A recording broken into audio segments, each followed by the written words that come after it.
Lab 1 Session 2, Measurement of High Resistance and Low Resistance. In this session, the aim is to study of measurement of insulation, low resistance and internal properties of measuring instruments. So as the first part of this session, we are going to measure the internal properties of the measuring instrument. So in this case, we are using an oscilloscope, which we can use as a measuring instrument to measure frequencies, voltage, amplitude values and their respective waveforms. So as you can see in the lab sheet, we can assume in an ideal situation, voltmeter has an infinite resistance, and as well as in an ideal ammeter the internal resistance is 0.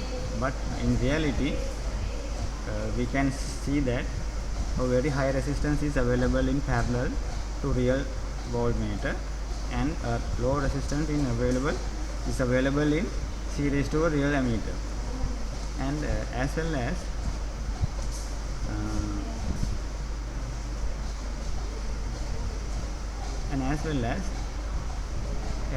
this type of oscilloscopes have an parallel resistance at the input stage. So this capacitance is also available across the terminals of an oscilloscope. So I think you all know that the capacitance value is effective with the frequencies. So at very high frequencies, or when at matched conditions, the readings we obtain might be erroneous. Okay, so at very high frequencies, the effect of internal capacitors might come into effect, which cannot be clearly distinguished at low frequencies. So in this practical, we are going to observe that aspect.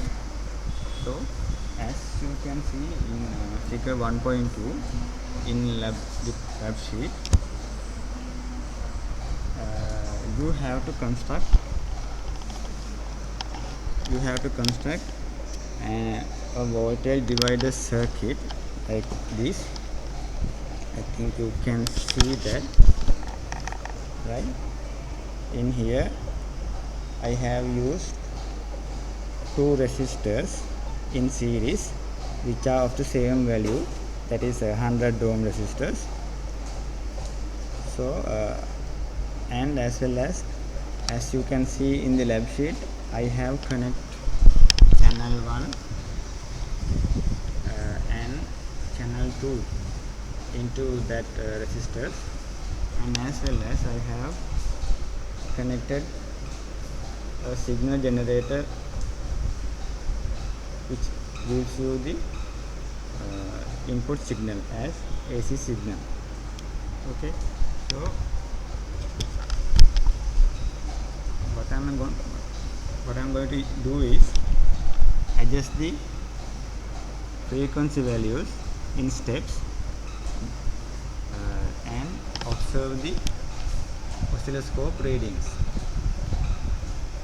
right? So in this case, here in this display you can see here the frequency and the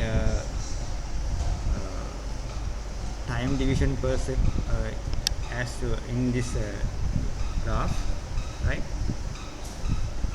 I think you will have familiar with the oscilloscope settings, and I'm not going to tell you much about it, right? So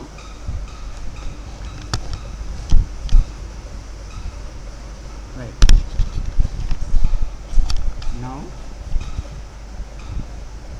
I have set this oscilloscope in signal generator. The frequency is 100 Hertz, right? And the time division is 2 milliseconds per division, and channel 1 10 millivolt per second, channel 2 50 millivolt per second. Here in these two graphs the upper graph is for channel 1, the lower graph is for channel 2, right? And now I am going to change the frequency value.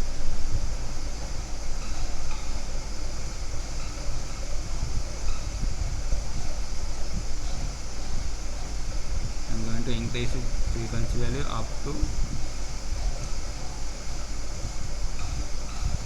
150.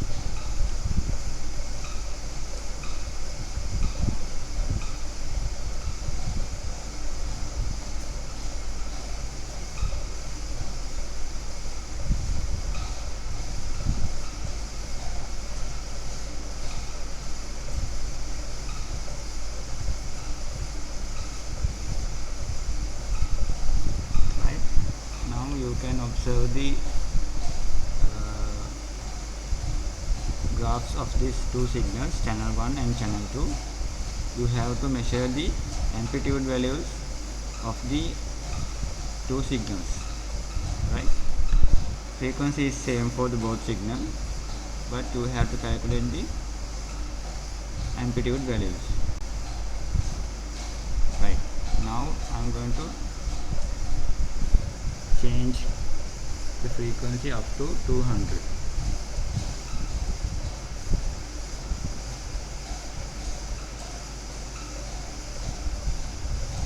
Right.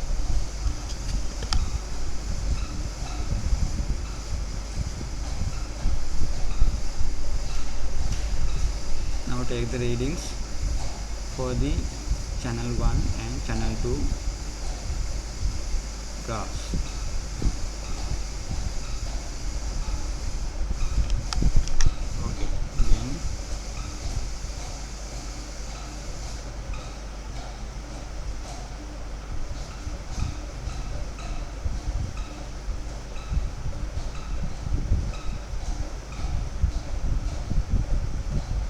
Frequency is 250.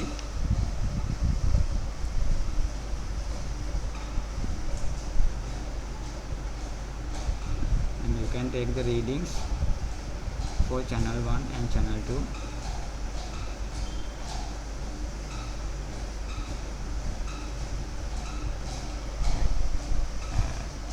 Now I am going to change the frequency again, but this time I am going to change it as 350.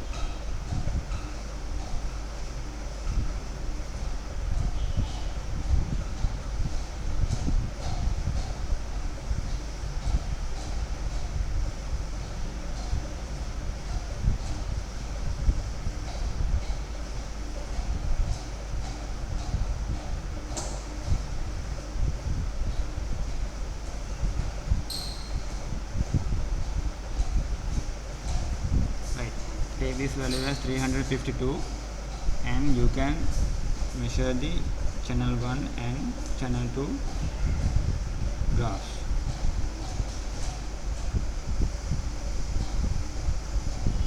Okay, then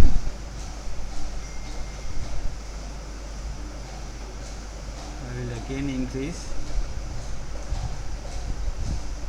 up to 450.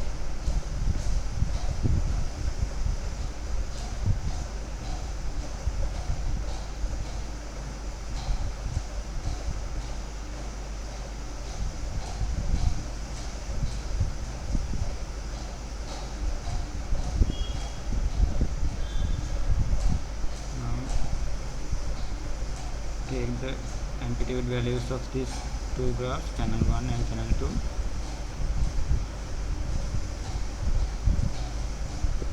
Right. Now I am going to increase the frequency again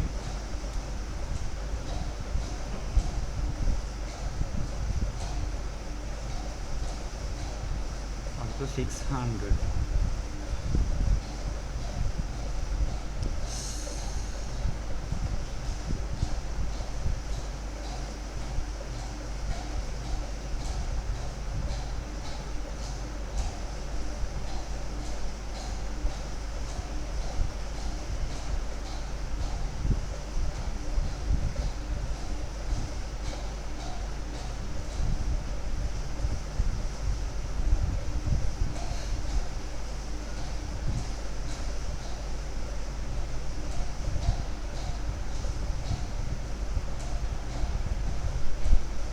the value as 601 hertz, and here are the two graphs for that frequency.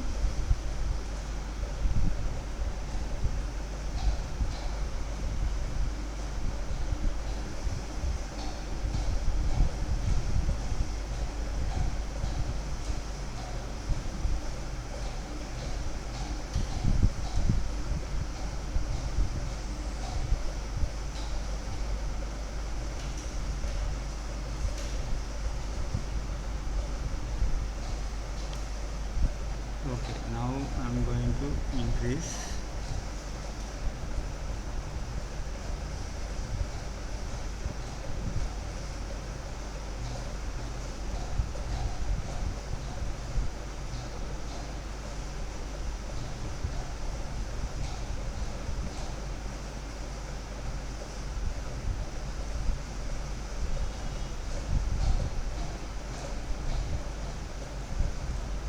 Up to 1 kilohertz. Then you can see the channel 1 and channel 2 graphs.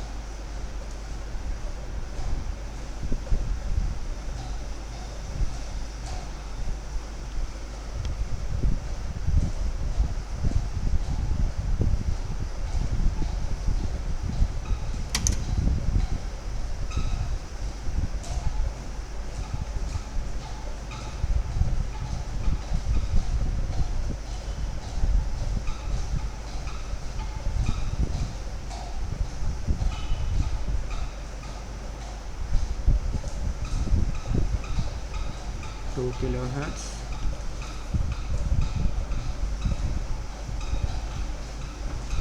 Here are the channel 1 and channel 2 outputs.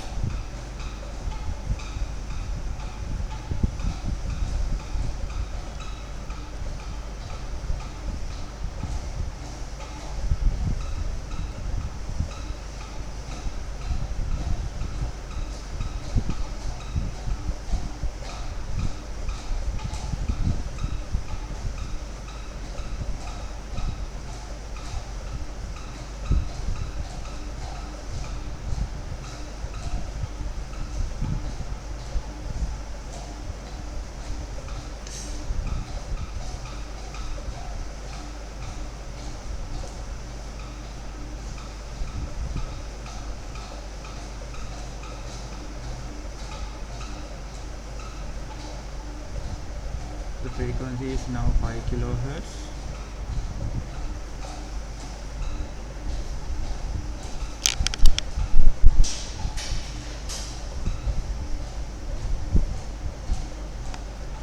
Now I have changed the times per division, that is 0.2 millisecond. So for that frequency, here are the two graphs. Upper one is channel 1, the lower one is channel 2. Okay, I think all of you can see that there is a slight change in channel 1 and channel 2 graphs when we increase the frequency of the input signal.